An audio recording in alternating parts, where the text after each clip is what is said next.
প্ৰতিজন অসমীয়াৰ চিৰপ্ৰত্যাশী ৰঙালী বিহুটি সমাগত।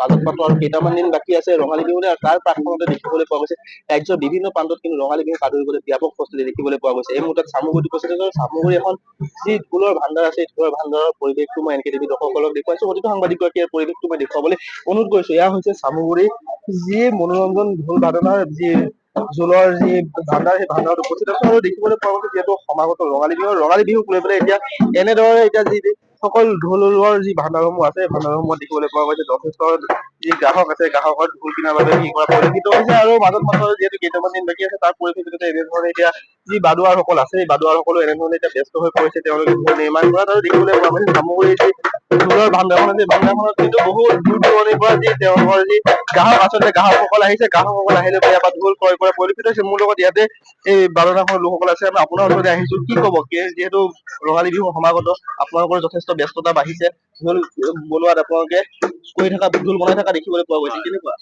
এইবাৰ হৈ আছে, মোটামুটিকে ভালেই হৈ আছে। কেনেকুৱা অৰ্ডাৰ, কেনেকুৱা এইবাৰ অৰ্ডাৰ আছে, কেইটাবা আছে। অৰ্ডাৰ আছে, ক'ৰ ক'ৰ পৰা আহিছে অৰ্ডাৰ? এইবিলাক গোলাঘাট, ডিব্ৰুগড়, যোৰহাট, এইফালে লখিমপুৰ আছে, তেজপুৰ, বালিপাৰা আছে, তেজপুৰৰ আছে, এইফালে গুৱাহাটীৰ পৰাও আহি আছে।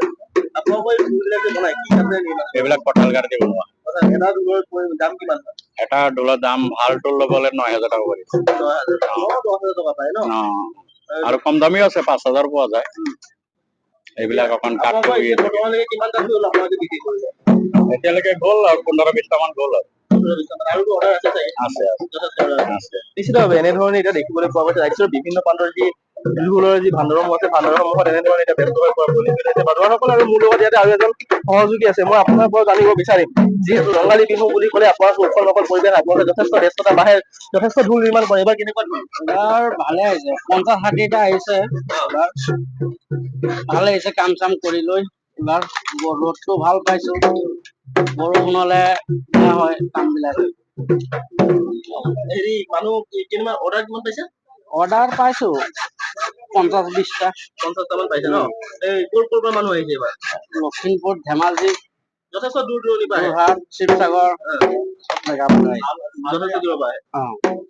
নিশ্চিতভাৱে এয়া হৈছে পৰিৱেশটো মই দেখুৱাইছো চামগুৰি। আৰু চাওক, ইয়াতে ঢোল ক্ৰয় কৰিবলৈ কিন্তু তেজপুৰৰ বালিপাৰাৰ পৰা যিসকল লোক আছে, সেই লোকসকলো পৰিলক্ষিত হৈছে। আৰু তেওঁলোকৰ পৰাও তেওঁলোকৰ যি মন্তব্য, সেই মন্তব্যসকল এতিয়া দেখিবলৈ পাইছে যে ৰাজ্যৰ প্ৰতিটো প্ৰান্ততে যিসকল বাদুৱা আছে, বাদুৱাসকলে আহিছে। আমি বালিপাৰাৰ পৰা আহিছো আৰু ইয়াত ঢোল কিনিবলৈ আহিছো। কেনেকুৱা পাইছে যিহেতু ৰঙালী ভালেই, আগৰ নিচিনাই আৰু বিহু বুলিবলৈ ক'লেতো নিজৰ এটা বিহু, আমি এটা অসমীয়া,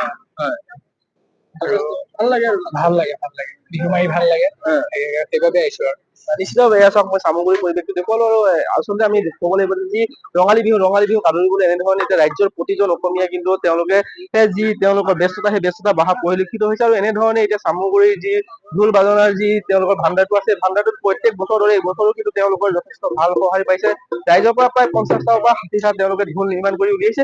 ইতিমধ্যে 10ৰ পৰা 15টা ঢোল তেওঁলোকে বিক্ৰী কৰিছে। আৰু যিহেতু কেইটামান দিন বাকী আছে, তেওঁলোকৰ এই ঢোলসমূহ তেওঁলোকৰ যি সেইসমূহ বিক্ৰী কৰিবলৈ বজাই উলিয়াইছে, এনেধৰণে তেওঁ উলিয়াব। মই দেখুৱাইছো চাওক, বৰ্তমান সময়তো কিন্তু তেওঁলোকে যি ঢোলসমূহ আছে, সেই ঢোলসমূহ তেওঁলোকে এনেধৰণে এতিয়া নিৰ্মাণ কৰি থকা পৰিলক্ষিত হৈছে। আৰু চাওক, প্ৰত্যেক বছৰতে তেওঁলোকে এইবছৰ এনেধৰণে তেওঁলোকৰ যিসমূহ ঢোল আছে, সেই ঢোলসমূহ তেওঁলোকে কিন্তু নিৰ্মাণ কৰি আছে। চামগুৰিৰ একমাত্ৰ যি মনোৰঞ্জন বাদ্য ভাণ্ডাৰ বুলি ভাণ্ডাৰটো আছে, ভাণ্ডাৰটোতে তেওঁলোকে এনেধৰণে এতিয়া প্ৰত্যেক বছৰ দৰে এই বছৰো তেওঁলোকে যি ঢোলসমূহ আছে ৰঙালী বিহু বহাগ বিহু লৈ পেলাই তেওঁলোকে এনেধৰণে ঢোলসমূহ নিৰ্মাণ কৰি আছে আৰু ৰাজ্যৰ বিভিন্ন প্ৰান্তৰ পৰা কিন্তু তেওঁলোকৰ যিসমূহ কাষ্টমাৰ বা তেওঁলোকৰ যি গ্ৰাহক সেই গ্ৰাহকসকল আহিছে আৰু এনেধৰণে তেওঁলোকে এতিয়া বৰ্তমান সময়ত যি ঢোলসমূহ আছে ঢোলসমূহ নিৰ্মাণ কৰি আছে আৰু তেওঁলোকে বিক্ৰী কৰি আছে।